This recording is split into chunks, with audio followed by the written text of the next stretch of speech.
Hello mga boss. Pakita ko lang sa inyo itong ating apat na solar panel. Actually mga boss, itong tatlo same to. Busca 160 watts. So, doon sa mga nakapanood ng mga previous videos natin, ito pala na ano to, naka-series to papunta doon sa ating LJoy 600 watts version 2. So ito yon, tatlo. So 160 times 3, that's 480 watts. So kayang kaya pa rin ng ating LJoy 600 watts yan kasi 480 watts lang. Tapos ngayon, since meron tayong isang 240 watts na Busca din, naisipan kong i-series na rin siya para maging apat na to. Kasi ang kaya naman ng LJoy natin na 600 watts version 2 is hanggang 84 volts. Kasi since version 2 siya, ang version 1 hanggang 54 volts, ang version 2 hanggang 84 volts yung voltage. So ito, kanina siniris ko na nga. Pero ito, ang mangyayari nitong 240 watts natin, ang ipa-follow niya na magiging wattage na lang niya is kagaya na lang, ipa-follow niya to, i-duplicate niya lang. Kasi ito yung, kung ano yung mababa, pag series kasi, kung ano yung mababa na ano, nakasama doon na panel, yun yung magiging value na, or yung parang magiging kung ano siya magiging. So is 240 watts, since sinama natin siya sa tatlong 160 watts, magiging 160 watts na siya. Yan yung babasahin, or yan yung magiging function niya ngayon. So bale, ang ano nito is apat na 160 watts naka-series. So 160 times 4, that's 640 watts.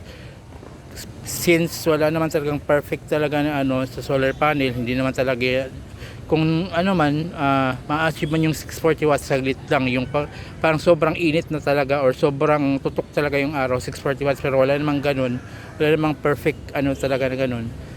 So since ito, kung magiging perfect man 640 watts, pero ito kayang kaya ito i-handle ng ating ano.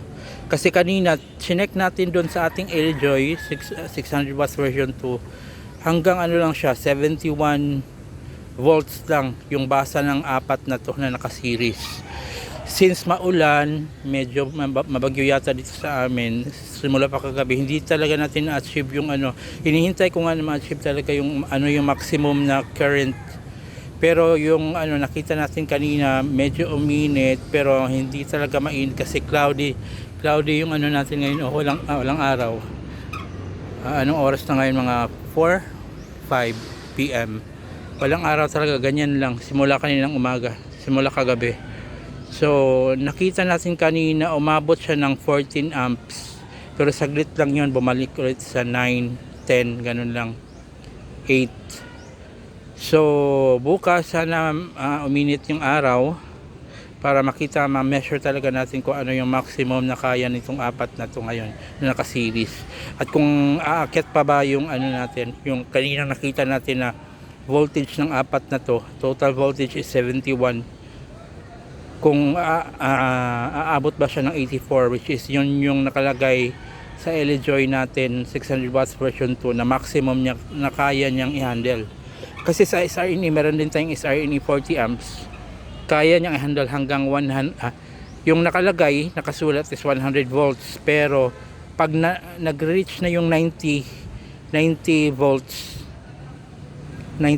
ano na siya, parang nag-i-stop siya ng charging, parang may indicator na temporarily i-halt muna natin yung charging or yung pag-convert ng power kasi medyo mataas yung ano voltage. Kasi meron din tayong SRNE 40 amps, yun yung ginamit natin dito sa dalawang naka-series na ano 3 na 550 watts naka-series, dalawa. So papunta yan doon sa ating SRNE 40 amps. So ito naman, itong apat nga na to, papunta to sa ating LJoy 600 watts version 2. So bukas sana makita natin yung ano, update ko kayo kung ano yung maging result. Pero naniniwala ako na kayang-kaya to ng ating LJoy na 600 watts. So hanggang sa muli, update ko kayo sa next video kung ano yung output or outcome. So mga bossing, enjoy, have a great day. God bless.